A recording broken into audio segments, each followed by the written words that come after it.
Ladies and gentlemen, good day and welcome to Aarti Drugs Limited Q4 FY26 earnings conference call.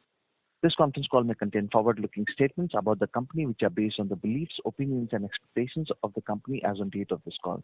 These statements are not the guarantees of future performance and involve risks and uncertainties that are difficult to predict.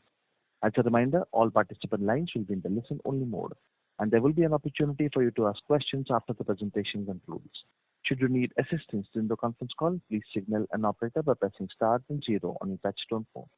Please note that this conference is being recorded. I now hand the conference over to Mr. Adhish Patil, COO and CFO from Aarti Drugs Limited. Thank you, and over to you, Mr. Patil. Thank you. Very good morning and welcome to the Q4 and FY26 earnings conference call of Aarti Drugs Limited. Joining me today are Mr. Harshit Savla, Joint Managing Director, Mr. Harit Shah, Whole-Time Director, Mr. Vishwa Savla, Managing Director of Pinnacle Life Science Private Limited, along with our Investor Relations Advisors, SGA. We trust that you have had the opportunity to review our financial results and investor presentation for the quarter and full year ended 31st March 2026, which have been uploaded with the stock exchanges and are also available on our website. Let me start by outlining the key business and financial highlights for the period. FY26 was an important execution year for Aarti Drugs as we moved from the investment phase into the operational scale-up phase. From a broader industry perspective, FY26 remained challenging due to multiple macroeconomic and geopolitical uncertainties, including global trade disruptions, trade tariffs, and GST changes, and pricing volatility. And towards the end of the FY26, by elevated input cost, crude and gas-based raw material supply chain constraints due to the West Asia war.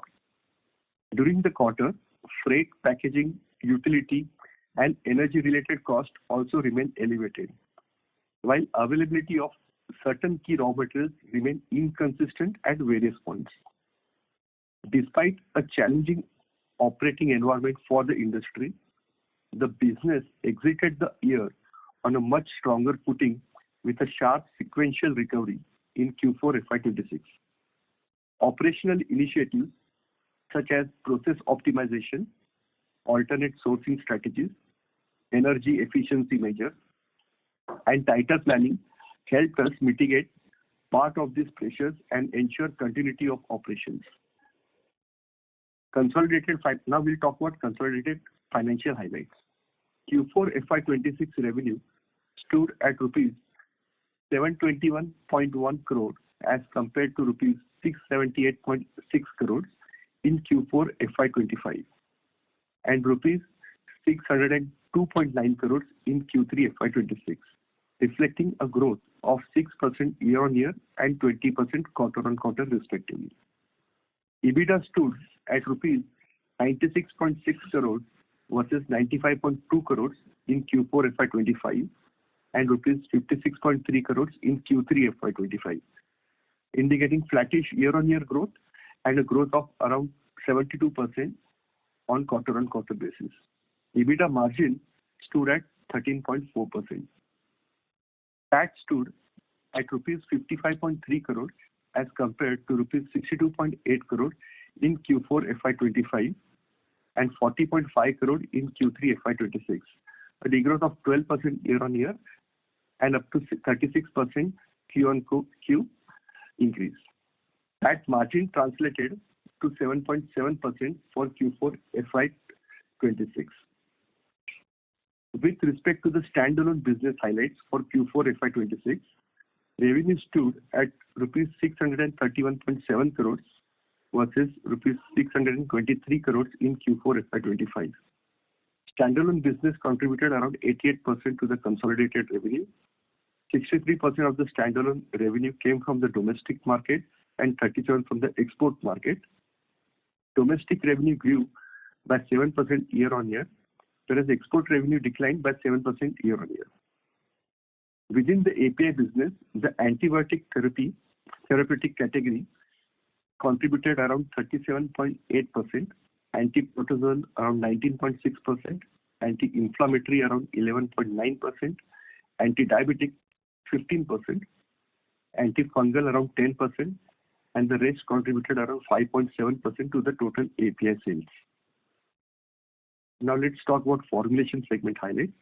Revenue from formulations stood at rupees 91.3 crores compared to 64.8 crores in Q4 FY25, up by 41% year-on-year basis.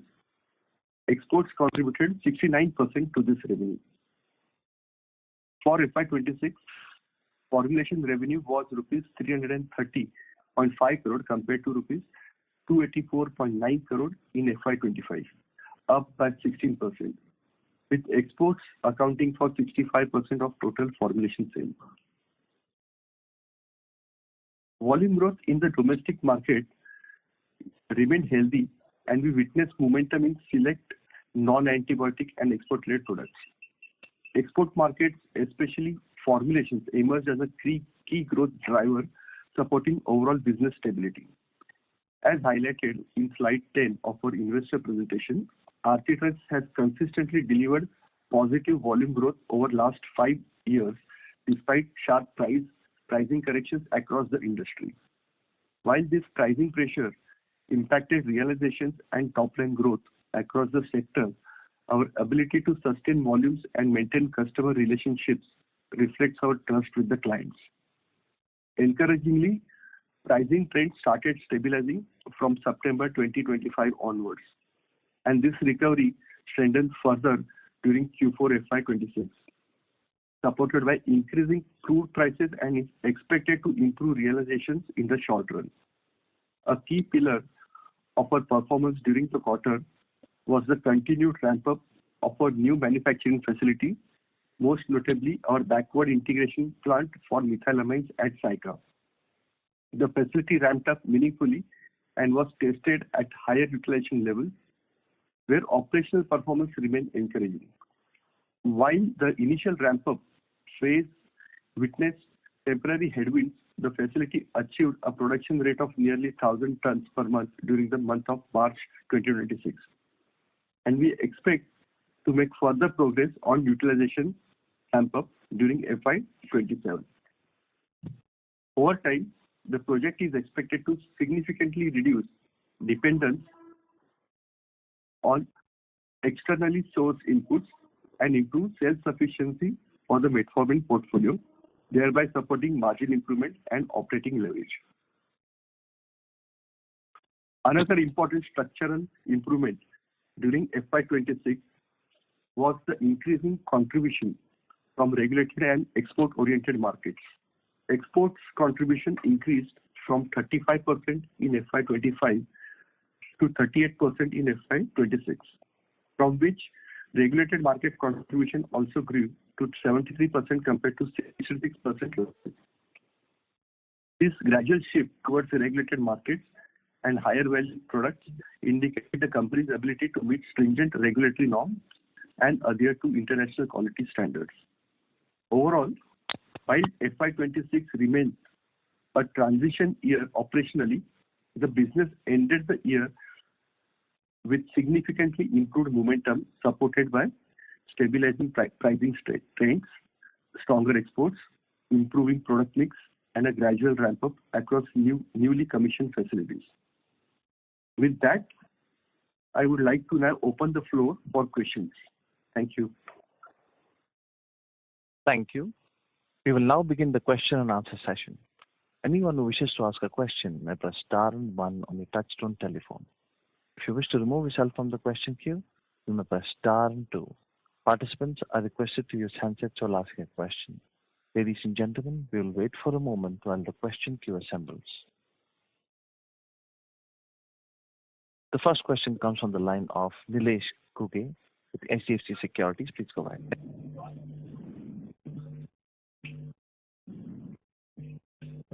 Mr. Ghuge, please go ahead with the question. Mr. Ghuge, please unmute yourself and go ahead with the question. Since there is no reply from the line of Mr. Ghuge, we'll move to the next participant. That is Mr. Shashank Goel from Pumara Capital. Please go ahead. Hello. Yes, thank you so much for the presenting and as there are very good numbers. So my question is, the first question is, how is the MLS plant ramping up and what sort of realization has it reached? Mr. Goyal, sorry for interrupting. Mr. Goyal, your voice is not clear. Can you just come in the range and talk? Hello, can you hear me? Yes, go ahead. Yeah. So my question is, how is the plant ramping up? What sort of realization has it reached, and what do you expect over the next 2 years? MLS plant. Are you talking about methylamine plants in Saika? Yeah. Okay. Yeah. So we just started that plant in the month of September. December quarter was the first quarter where we showed a utilization of around 29% roughly. And then in the March quarter, we were able to achieve 40%, little upwards of 40%. We fell slight short of our target of 45-50%, mainly because of ammonia-based raw materials in that plant because of the West Asia war. But going forward, we are expecting that in June quarter, we should easily cross around 55-60% of utilization for that plant. And within a year's time, we believe that we should be operating upwards of 70% utilization of the methylamine plants. Okay. And my next question is on the salicylic acid. What was your profitability at a EBITDA level last quarter, and what sort of margin and revenue profile can it reach over the next few quarters, assuming there is no change in the duty structure? Yeah. So the salicylic acid still remains a laggard. As we were talking in last quarter that we were expecting one equipment in the delivery was expected in late April. So we took a call because we were making variable losses in salicylic acid because we were not able to recover and reduce the raw material cost because of lack of that equipment. We took a call to shut down that production, and once all the equipments are operational, once we test it, once the variable costs are in check, and then we will restart the production of salicylic acid. So that is the latest update of salicylic acid, but we do expect and hope that we will improve and very quickly we should start with forward integration of salicylic acid as well because that plant is already commissioned. Now we will need to do piloting and scale up of the derivatives plant. Okay. Thank you so much. That's all from my end. Thank you. Thank you. A reminder to all the participants that you may press star and 1 to ask a question. Next question comes from the line of Dhwanil Desai with Turtle Capital. Please go ahead. Hi, good morning, Adesh. So my first question is, your comment mentioned that Q4 you ended on a strong note and realizations were also kind of stabilizing, because of this, this Russia conflict. There is some improvement. So, given that we have large capacity which is already in place, and the negative rate variances behind us, should we expect 10-12% volume growth and maybe some 4-5% positive rate variance because of the regulated market contribution going up and overall incremental pricing that we are getting because of the higher growth? Yeah. So the current situation is such that the API prices remain elevated because of West Asia war. If this persists for longer, then definitely there will be a lot more positive rate variances. Nevertheless, we will always strive for achieving a volume growth of 8 to 10%. As you said, we also have already built up capacities from 2 greenfield expansions. So achieving that kind of volume growth would be fairly easy. And realizations, definitely it will be positive. The longer the war stretches, the positive variance would be more. So one follow-up on this, Avish. We're talking about 8 to 10% volume growth. But if you look at the last 2-3 years, we have put up so much of capex and the new capacity is coming on stream. So with that, if we are talking about 8 to 10% volume growth, does it mean the existing base business, there we are not expecting much of a volume growth, because that sounds slightly on the lower end, right? With the new capacity on so many new products, salicylic acid, methylamine, spec chem. So with all that, why at a company level we will only, grow at 8 to 10% volume growth? Yeah. So the internal target would always be in the range of 10 to 15% growth. Right now, what is happening that we, with a very high pricing in the antibiotic segment, last time what we observed was the domestic demand had gone down. And that is what we fear.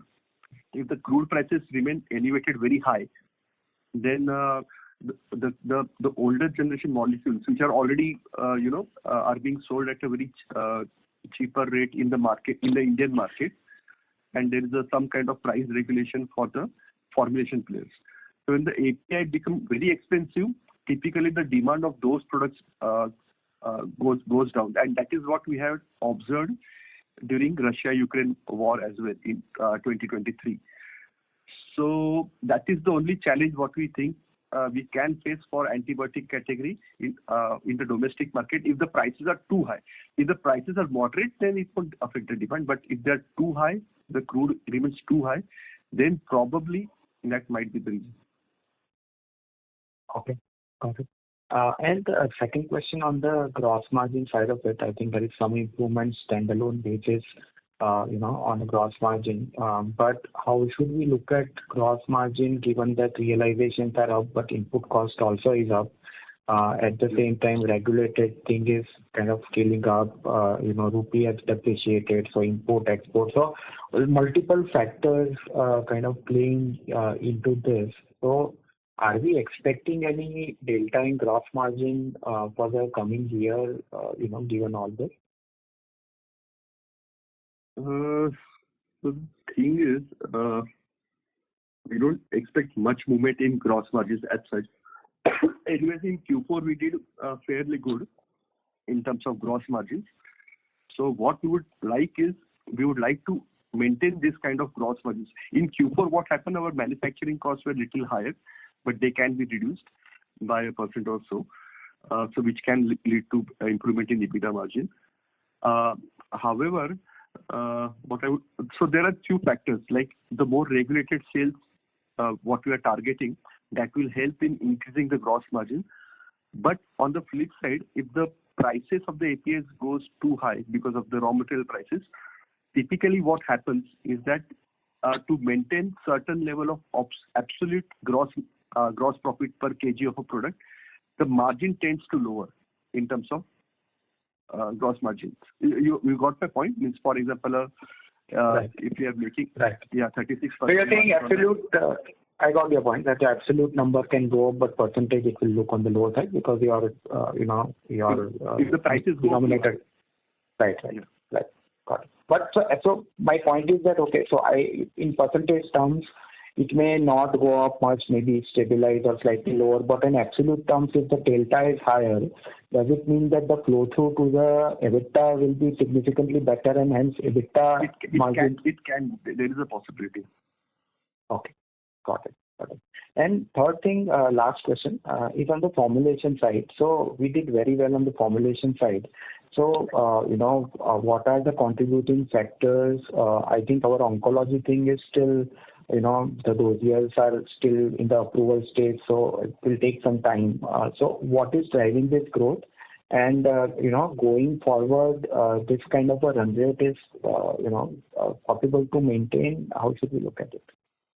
Yeah, Vishwa, would you like to answer this question? Yes, sure. So as you rightly said, our oncology plant is still pre-revenue, but the current growth is coming from our direct exports in the non-oncology portfolio. Since we have a growing list of products that we are getting approvals across regulated markets, That is the business that is growing quickly, and that is why our export business is also increasing, which is leading to better margins as well. And going ahead too, we are expecting a good number of approvals and market extensions, which will help us keep increasing the export business at a similar pace.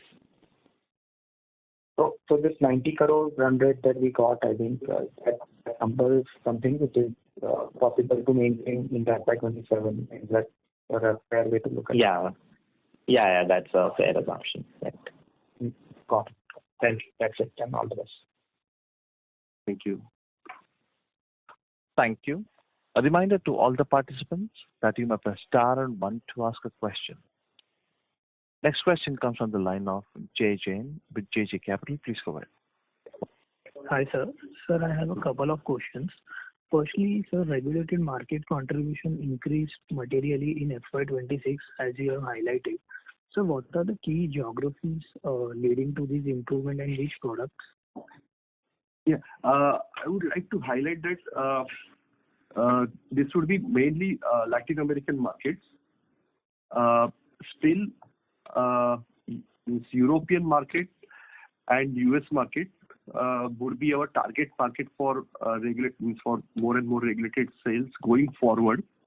So this hasn't seen an uptick yet, but it looks very promising because we are seeing a lot of business development activities. A lot of business development activities are going on with these clients. A lot of approvals are coming in for the facility as well as for the product.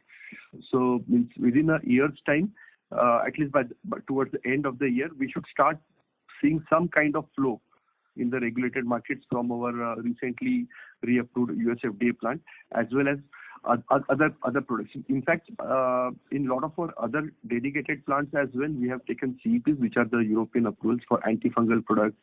Then we have got for anti-inflammatory as well. Yeah. Hello. Are you asking anything else? Yeah. So the second is, what is the status update on timeline for key US FDA approvals and DM across APIs and formulations? For APIs? Yeah. For API, we got the approval for US FDA already last year, for the plant approval. And there are few antibiotic, anti-inflammatory and few other therapies where we are actively marketing those products in the US market, and the flows will start within 12 to 18 months is what we expect. Then we have oncology as well for the US markets where we are filing dossiers in formulation business. Yeah. So lastly, also, can you please highlight the status of anti-dumping duty for the applied products? Can you repeat the question? I was not able to hear. Lastly, can you please highlight the status of anti-dumping duty for the applied products? Okay. Yeah, Miss, what I could make of your question was you are asking about anti-dumping. Regarding the anti-dumping duties, yes, for the applied products. Yeah. So, we are in the process of application for our salicylic acid. So that is ongoing. Means as we speak now, the application is done and we are going ahead with the various stages of that anti-dumping duty application. Okay. Thanks for that. Thank you. Thank you.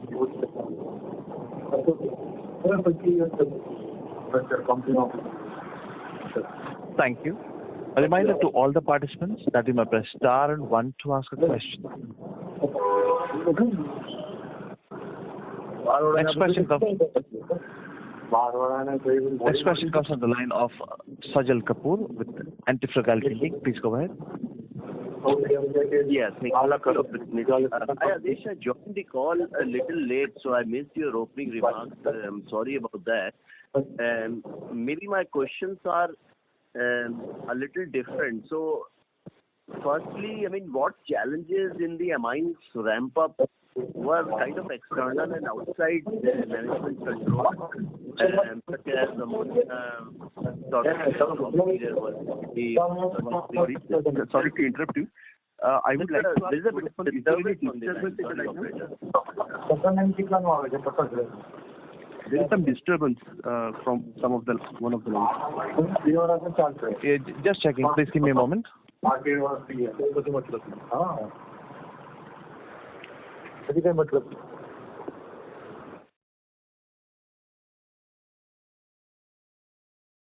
Speaker, the disturbance is coming from the line of Mr.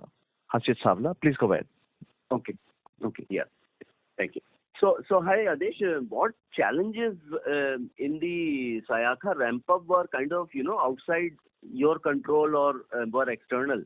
I mean, it could be ammonia shortage or raw material volatility or some other factors. And which challenges were kind of internal execution issues where, we or the company underestimated timelines, utilization curves, or operational complexity, because greenfield plants are always challenging in terms of scaling up, right? What often works on the design doesn't actually show up in the real production real-world challenges. So, I mean, if you can split your response in, something which was internal and could have been better managed, and the factors that were outside your controls, and how we should look at in this particular amines greenfield going forward, FY27, this fiscal. Thank you. Yeah. So we spoke about the Sayakha plant little earlier. We said that we started this plant. The first quarter was December quarter, where the plant was operational at a full scale. Just give me a moment. So earlier we were just able to hit the run rate of around a little less than 30% utilization in the month of in the quarter of December, whereas in the quarter of March, in spite of the fact that there were slight raw material shortages, we were able to achieve utilization upwards of 40%, slightly above 40%. And what we are seeing as far as first half of Q1 is concerned, we have already utilized the plant around 60%, the Sayakha plant. So the methylamine scale-up is going pretty well.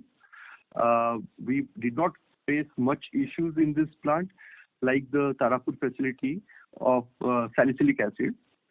Whereas the better utilization of this plant will go slightly depends on our expansion plans of metformin itself, which are also on its way as we speak right now. So we are expanding metformin production as well. So more the metformin production, more will be the utilization of the Sayakha plant.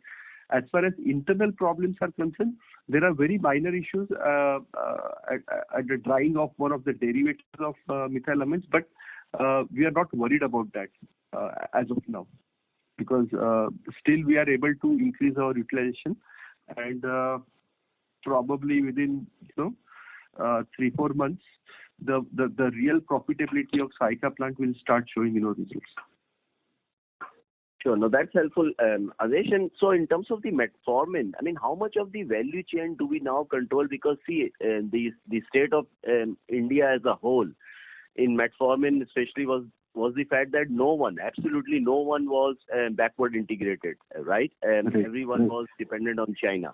So how is the situation on the ground today as far as Aarti Drugs are concerned for metformin?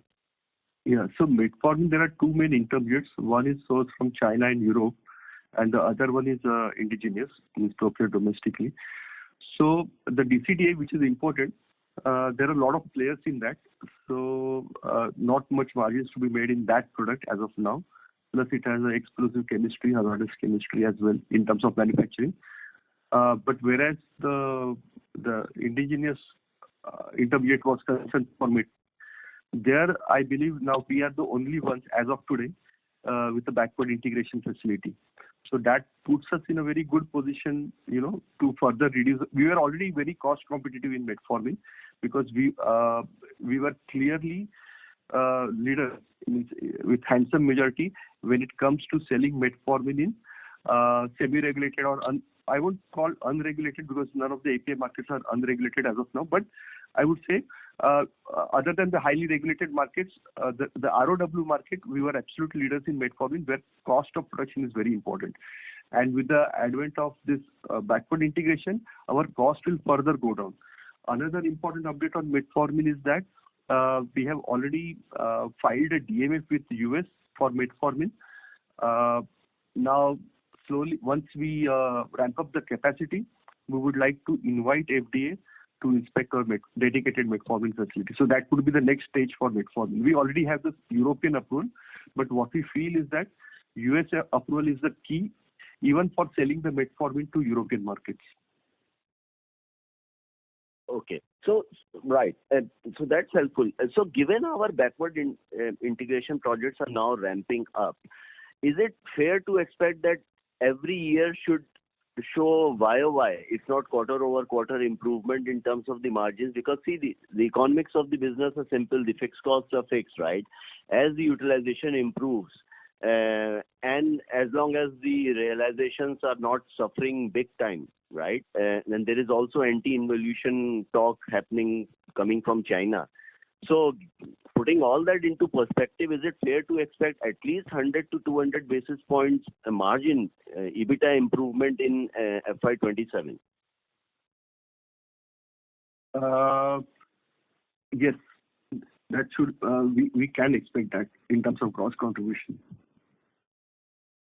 100, at least 100 basis point, we can definitely target.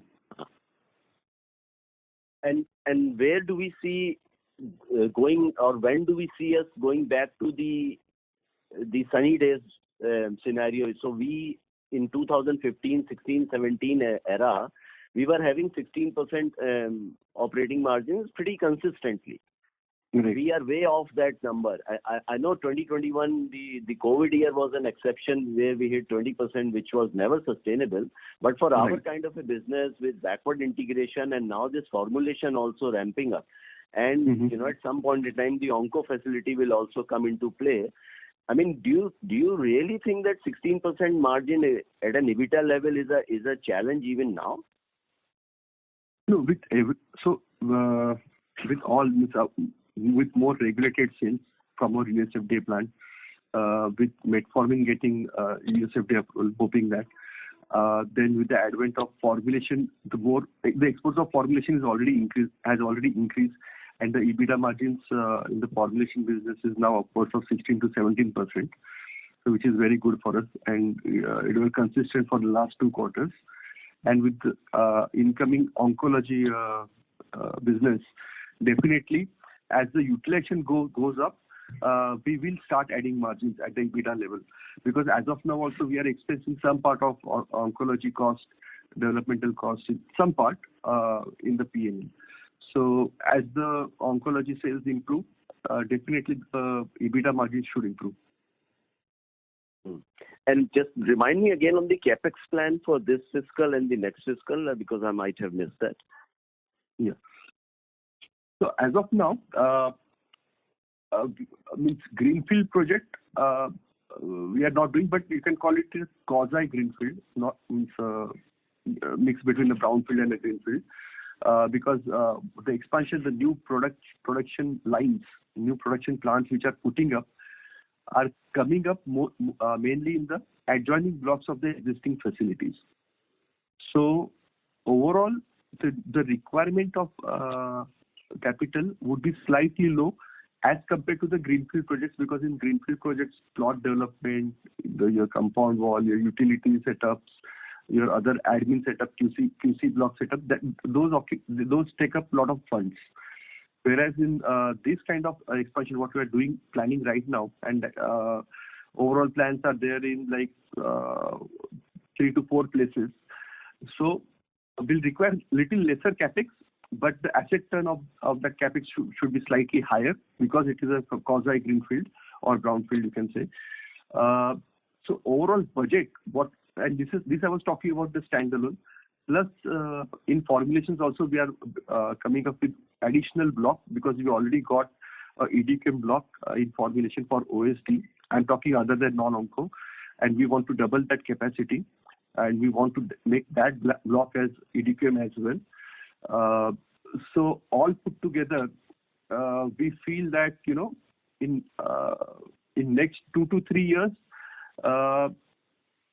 at least 2 to 3 years, definitely around 300 to 400 crores of capex might go in. But again, that will be a safe capex, more of increasing the existing capability rather than entering into altogether new products. Whereas in formulation, the part of this capex will also go in formulation for developing our basket of oncology products, because that requires heavy capex. So part of the capex will flow into the formulation business, and we are expecting to grow our formulation business, at least till 1,000 in next 3 to 5 years. Right. And how much of this expansion is backed by customer discussions and demand or order visibility versus, we want to be ready with the capacity, hoping that the demand will come? I mean, is there a speculative element in CapEx? Understood. So as far as the standalone business is concerned, because it is a brownfield or quasi-greenfield kind of projects, all these products are the products which we are already working in. So we have pretty good visibility of the demand of that product. So it is backed up by customer talks and discussion. As far as formulation is concerned, I would, Vishwa, can you just explain how we are going forward for formulation demand? Hello? Vishwa, are you on the line? Mr. Savla, please go ahead. Sorry, the voice is breaking for me a bit. Could you just repeat the last part? I could not hear that very clearly. Yeah, I will explain. Vishwa, the question is that whatever capex we are doing in next 2 years or 3 years, as far as the formulation capex is concerned, how much of that capex is backed by the visibility of demand or customer discussions, and how much is like more visual, like, we will be ready with this and then probably the demand will come? That is the question. Right. So just to break it down, we are capex is in 2 parts. So the capacity enhancement program that we are doing is pretty much based on our forecast for the signed products, or where we have clear visibility on once our products are launched, we will need those kind of volumes. So it's a brownfield expansion to meet our forecasted growth from existing products as well as new products.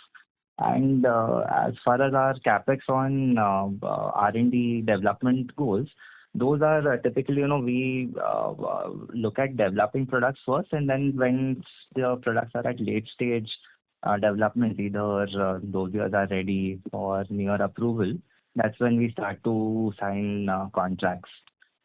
So apart from a few contracts which are signed at a very early stage, most of them are signed once products are almost ready to be marketed. Okay. No, that's helpful. Thank you for answering all my questions, team, and all the very best. Thank you. Thank you. Okay, thanks. Thank you. Next question comes from the line of Meghna Agarwal with Mount Intra. Please go ahead. Hello, thank you for the opportunity. Am I audible? Ms. Agarwal, can you just speak a little more louder? Yeah, hello, hi. Am I audible? Yes, please go ahead. Yeah, thank you for the opportunity. Actually, can you just help me with anything about the salicylic acid? I was not able to catch it properly. Like, we are restarting the production. So what happened actually? Can you please explain me? Yeah. So in salicylic acid, lot of improvements are to be made at the process level. One was regarding the phenol recovery, which was going waste on the mother liquor side. So we already did trials few months back. We had ordered the equipment as well, but before that equipment is installed, it will be installed anytime now. So before that is installed, and we operate and check that it is working properly. Though we have taken the pilot batches, so ideally it should work properly.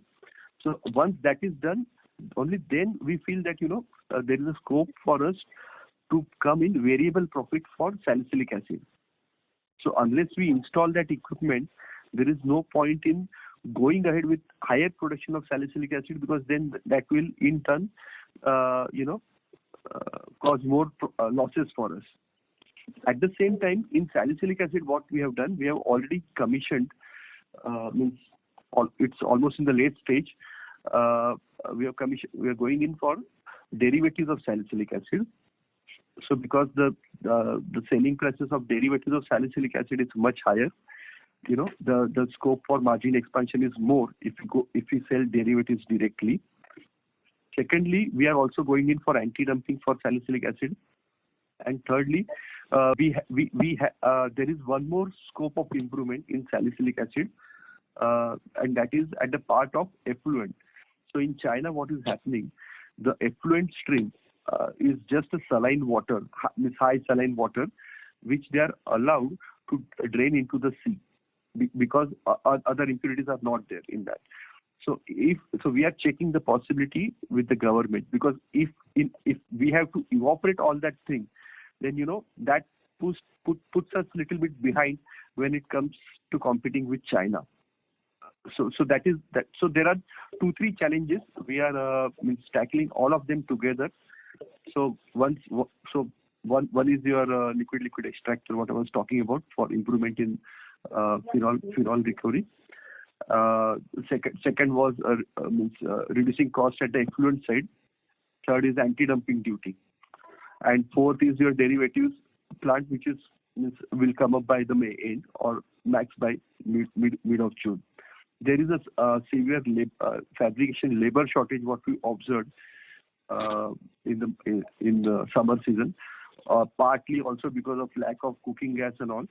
So the labor in the area are not there. So that is why the plant got little delayed. But anyways, it will be done soon. So these are the multi-pronged approach what we are following up to improve the salicylic acid and then restart the facility. Okay. And also just wanted to know any revenue guidance and EBITDA margins for FY27, like what are we expecting? Yeah. So we already did around 13%, more than 13% EBITDA margins. We would definitely see the war is one big challenge. How it will shape up, how far the crude prices will go up, whether they will stay up that high for a very long period of time, or they will stay around, say, let's say 90, 100, which is okay, which is fairly decent. So there is slight uncertainty, but hoping for the best, we would still like to target EBITDA margins anywhere between 13.5% to 14% for this FY27. Had this war not been there, our earlier targets were definitely 14 to 14.5% EBITDA margin for FY27. Okay. And also one more last question. I wanted to understand what is happening in the antibiotic segment. Like, are we seeing any recovery, or what is the thing going on in the antibiotic segment, please? So there was some recovery on a sequential basis, means March versus December quarter. But one thing which can hurt this antibiotic demand a bit more is the elevated prices of antibiotics, means of the raw materials and all. So if the crude remains too high, it's like more than $110, $120, then probably in short run it might affect the domestic demand of antibiotics. That is what we feel. So are we seeing any volume growth or price growth in antibiotic sector? How are we seeing for our company? So there is price growth right now. Means if we talk year on year, we are expecting in FY27 we are expecting a very big price growth in antibiotics. Volumes probably can be a bit flattish, because I'm saying flattish because anyways the volumes of FY26 were not that great for antibiotics, so it won't go further down is what we believe. Okay, perfect. Thank you so much, and all the best. Okay, thank you. Thank you. Next question comes from the line of Nilesh Kuge with the HDFC Securities. Please go ahead.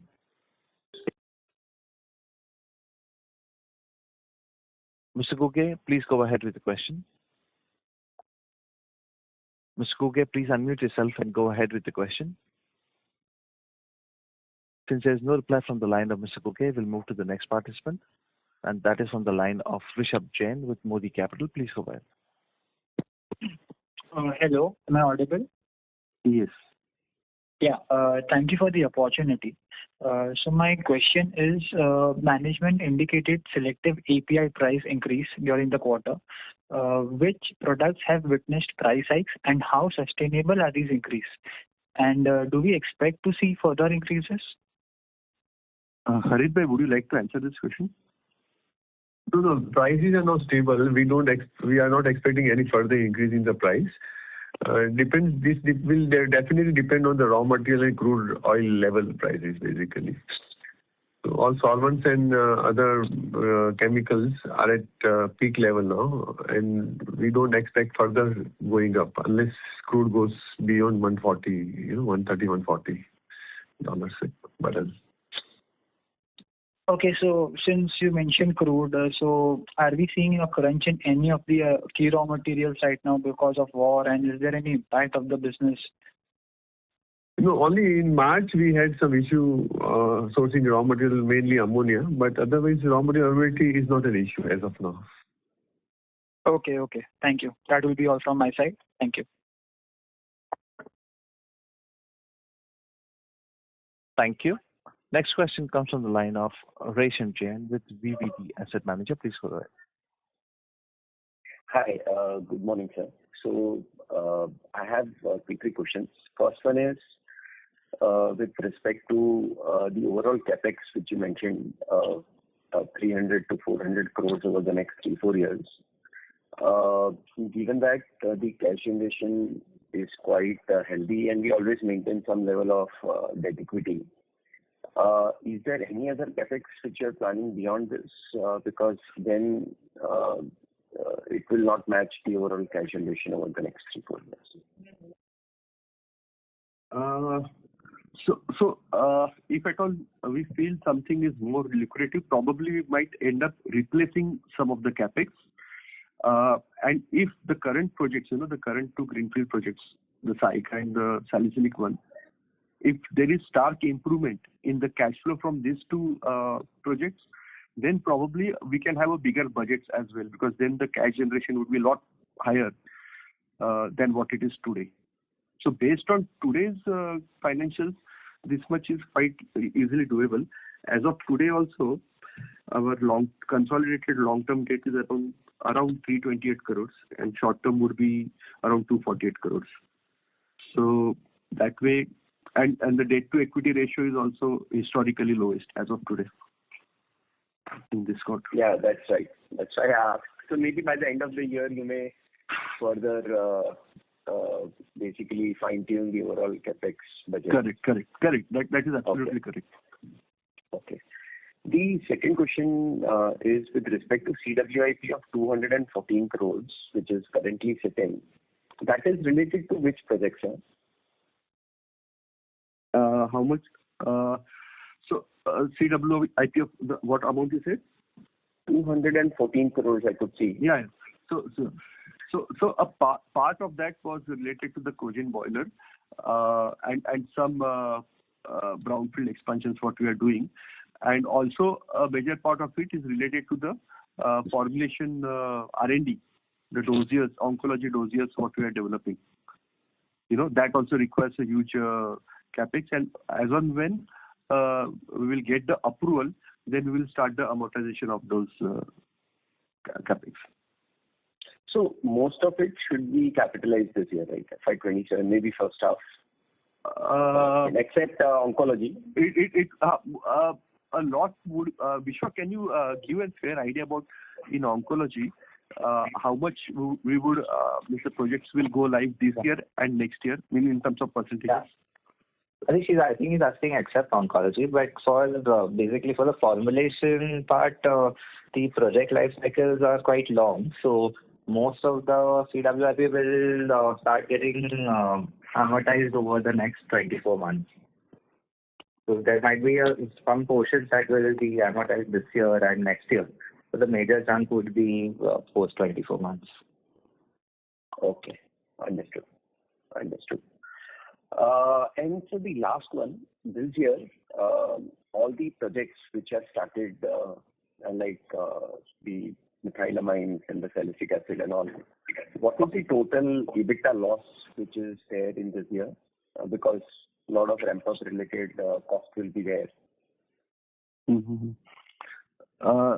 For the entire year, you are asking FY26? For the entire year, what is the total EBITDA loss because of new projects? A very rough estimate, if you ask me, only the EBITDA loss would be somewhere in the range of 18 to 20 crores for the entire year. Understood. Okay, sir. Thank you. All the best. Thank you. Thank you. Ladies and gentlemen, that was the last question for today. We have reached the end of question and answer session. I now hand the conference over to the management for closing comments. Thank you. So, thank you for asking the questions and showing the interest in Aarti Drugs. As utilization